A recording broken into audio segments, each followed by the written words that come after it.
임신한 딸을 둔 62세 엄마가 남자 집에서 밤을 보냈습니다. 그리고 다음날 아침 딸의 30통의 부재중 전화. 이 여성은 과연 어떤 선택을 하게 될까요? 지금 바로 시작합니다. 구독과 좋아요는 더 좋은 이야기를 만드는 힘이 됩니다. 62살의 남자와 키스를 한다는 게 어떤 기분일까요? 어두운 거실. 소파에 앉은 제 옆에 남자가 있었습니다. 그가 제 손을 잡았고 저는 떨렸습니다. 그리고 우리는 입을 맞췄습니다. 30년 만에 처음 느끼는 남자의 입술. 심장이 터질 것 같았습니다. 하지만 키스가 끝나고 정신을 차렸을 때 제 머릿속엔 한 가지 생각뿐이었습니다. 나는 지금 뭘 하는 거지? 이 나이에? 이 모든 건 3개월 전 제 딸의 재혼식에서 시작되었습니다. 4월 하얀 드레스를 입은 딸 민지가 버진로드를 걸어갔습니다. 첫 결혼 실패 후 다시 사랑을 선택한 딸. 신랑 태준이 민지를 보는 눈빛이 너무 뜨거워서 저는 눈을 돌려야 했습니다. 민지 씨, 평생 사랑하겠습니다. 저도요. 태준 씨, 평생 함께하겠습니다. 하객들이 박수 쳤습니다. 저도 박수 쳤습니다. 하지만 제 가슴 속엔 박수 소리가 아닌 다른 소리가 들렸습니다. 부럽다. 너무 부럽다. 나는 평생 저런 눈빛을 받아본 적이 없는데. 피로 현장에서 하객들이 제게 말했습니다. 사위분 눈빛 좀 보세요. 완전히 반했네요. 따님 진짜 행복하시겠어요. 저렇게 사랑받으면 얼마나 좋아요. 그 순간 제 손에 낡은 결혼 반지가 눈에 들어왔습니다. 36년을 낀 이 반지. 남편은 제게 반지를 끼워주며 이렇게 말했었죠. 이제 당신은 내 집사람이요. 집사랑. 사랑하는 여자가 아니라 그냥 집안 사랑. 저는 그때도 지금도 사랑받은 적이 없었습니다. 집에 돌아와 거울을 봤습니다. 주름진 얼굴, 백발. 그리고 처음으로 제 입에서 금기의 말이 나왔습니다. 나도 사랑받고 싶어. 이 나이에 이런 생각을 한다는 게 미친 것 같지만 나도 여자야. 나도 사랑받고 싶다고. 그리고 2주 후 제 인생을 완전히 뒤바꿀 남자를 만났습니다. 그 남자 때문에 저는 상상도 못할 선택을 하게 됩니다. 어머니, 제 선배님 한번 만나보시겠어요? 사위 태준의 전화였습니다.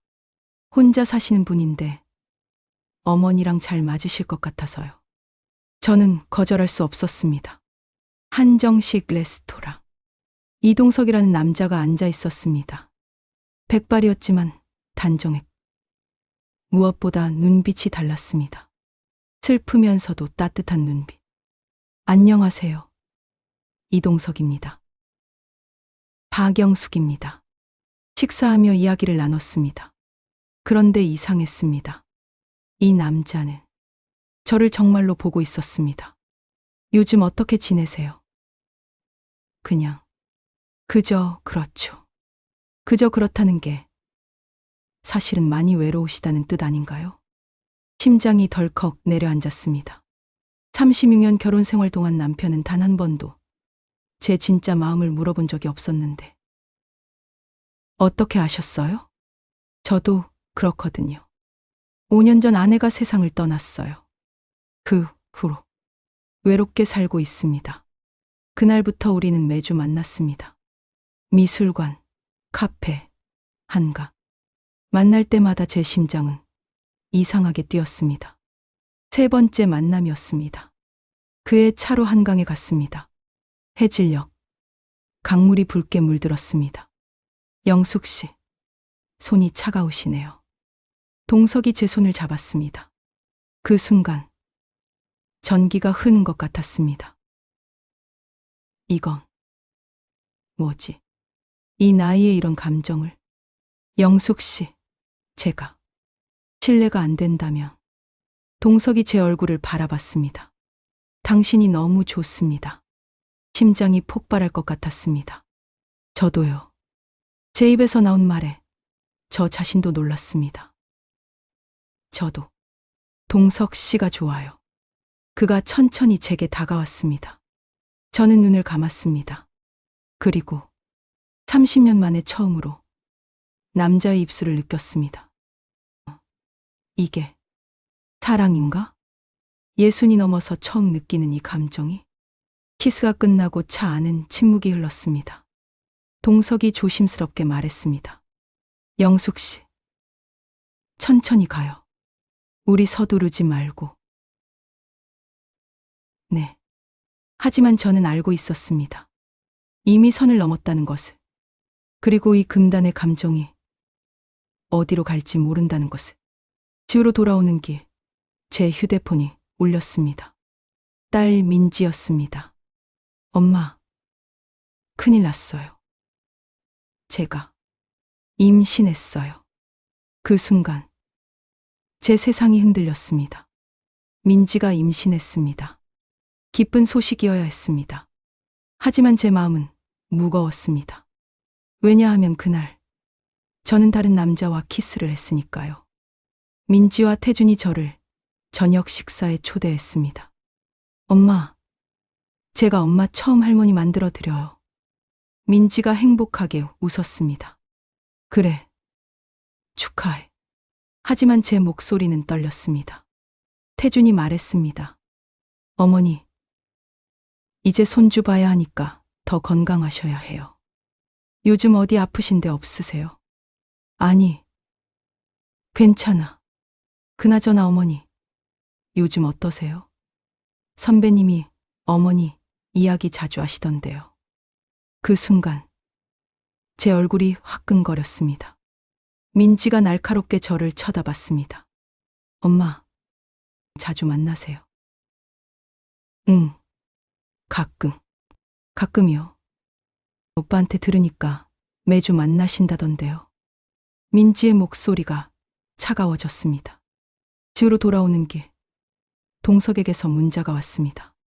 영숙 씨, 오늘 밤 제 집에서 와인 한 잔 어때요? 손이 떨렸습니다. 가면 안 돼. 이미 선을 넘었는데 더 가면. 하지만 저는 그에게 답장을 보냈습니다. 갈게요. 밤 10시. 동석의 집 앞에 섰습니다. 문이 열리고 동석이 미소 지었습니다. 어서 와요. 와인을 마시며 이야기를 나눴습니다. 영숙 씨, 제가 솔직하게 말해도 될까요? 네. 저는 당신이 너무 좋아요. 이 나이에 이런 감정을 느낄 줄 몰랐어요. 동석이 제 손을 잡았습니다. 저도 그래요. 그가 천천히 제게 다가왔습니다. 우리는 다시 키스했습니다.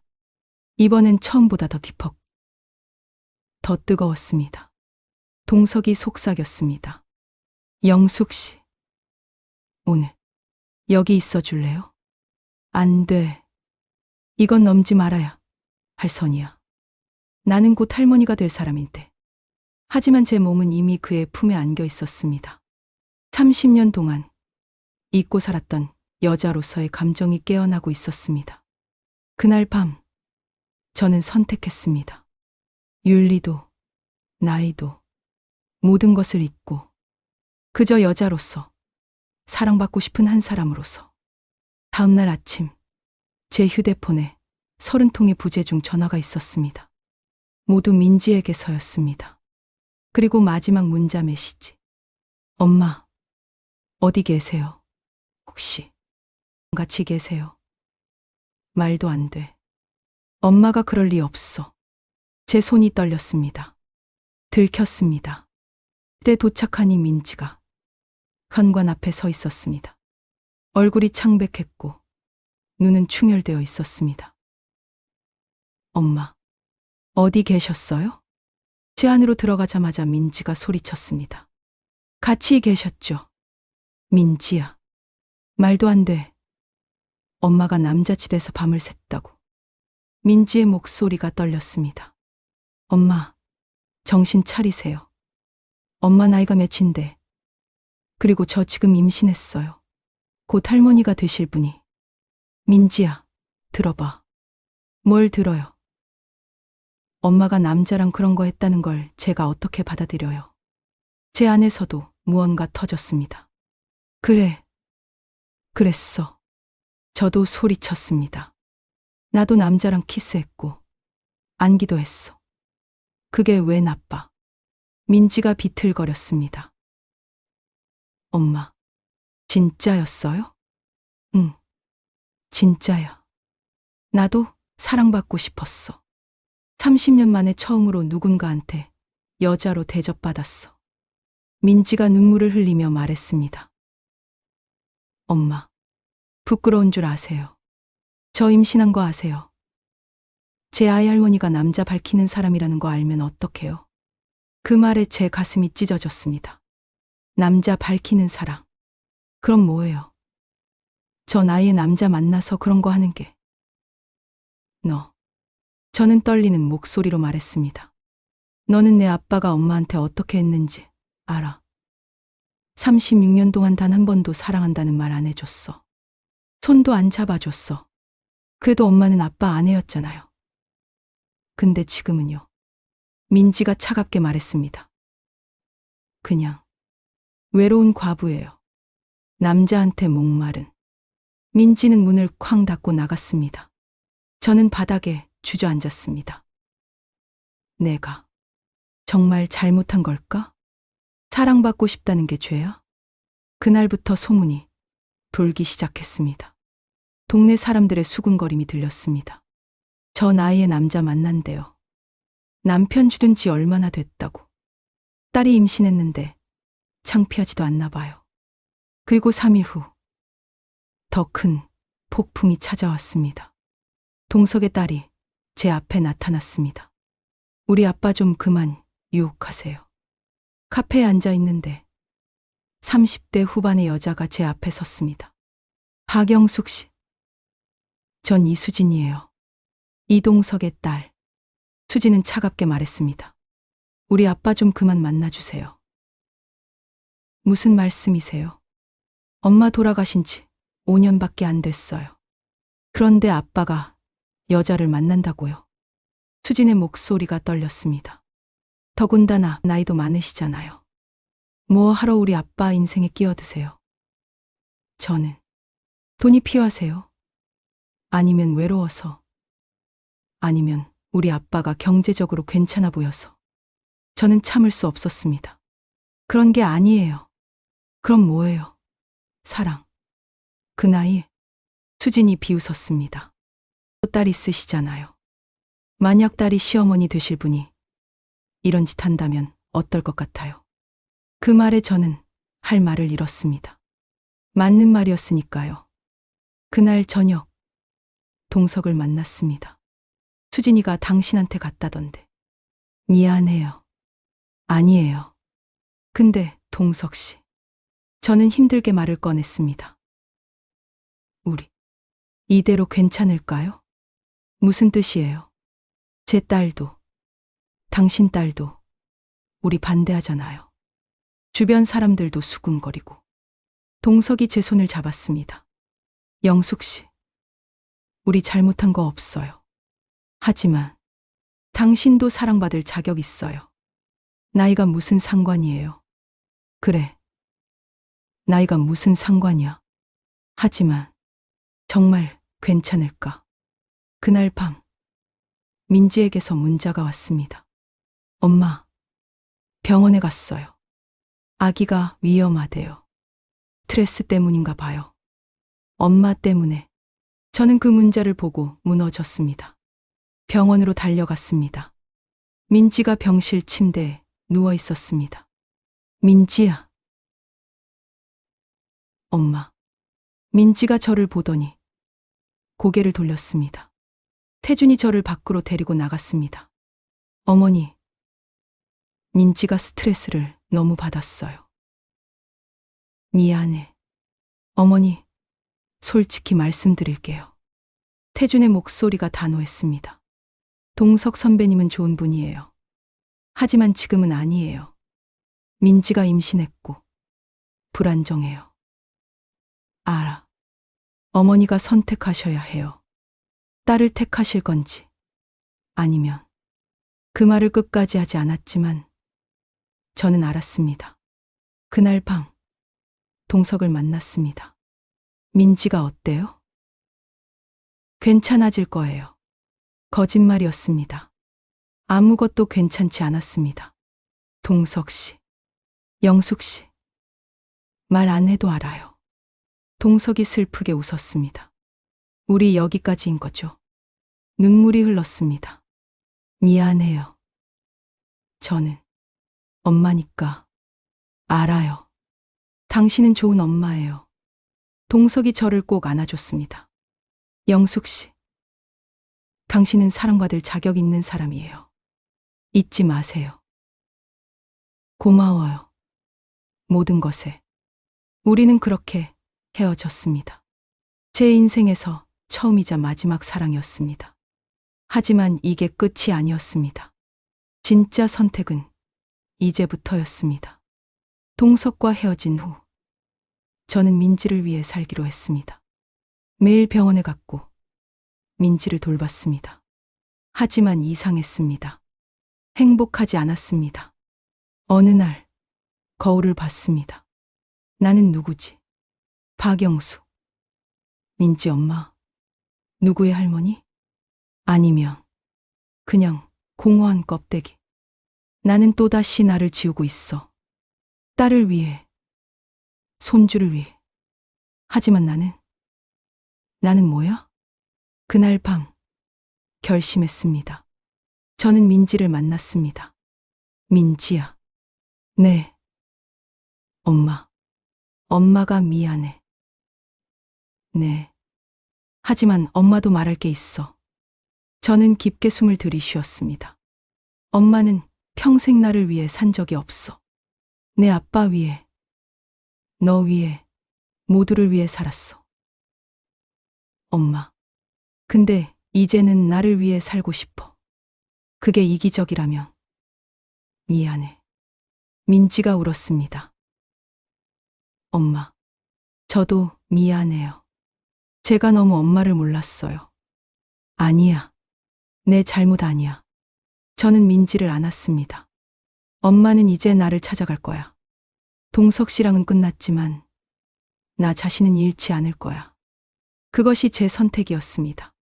딸도 사랑도 아닌 나 자신을 선택하는 거. 6개월이 지났습니다. 민지는 건강한 아들을 낳았습니다. 저는 할머니가 되었습니다. 하지만 저는 손주만 보며 사는 할머니가 되지 않았습니다. 수채화를 배우고 책을 읽고 혼자 여행을 다녔습니다. 어느 토요일 한강을 걷다가 멀리서 누군가를 봤습니다. 동석이었습니다. 옆에는 비슷한 나이의 여자가 있었습니다. 행복해 보이네. 다행이야. 저는 그들을 보며 미소 지었습니다. 질투도 후회도 없었습니다. 왜냐하면 저는 이제 알았으니까요. 사랑은 누군가에게 받는 게 아니라 스스로 만드는 거라는 것을. 집으로 돌아가는 길. 석양이 저를 비췄습니다. 주름진 얼굴이지만 눈빛은 살아 있었습니다. 박영수. 잘 살았어. 그리고 앞으로도 잘 살 거야. 저는 혼자였지만 외롭지 않았습니다. 홀로였지만 온전했습니다. 그리고 행복했습니다. 사랑은 누군가에게 받는 것이 아니라 스스로 만드는 것입니다. 영숙 씨에게 묻고 싶습니다. 후회하십니까? 그녀는 이렇게 답했습니다. 아니요. 후회는 없어요. 저는 처음으로 제가 살아있다는 걸 느꼈거든요. 그렇다면 당신에게 묻겠습니다.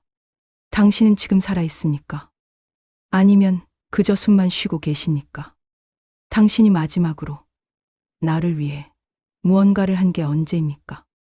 당신이 마지막으로 심장이 뛰는 걸 느낀 게 언제입니까? 댓글로 당신의 이야기를 들려주세요. 당신도 혹시 영숙 씨와 같은 마음이셨나요? 당신의 이야기를 기다립니다.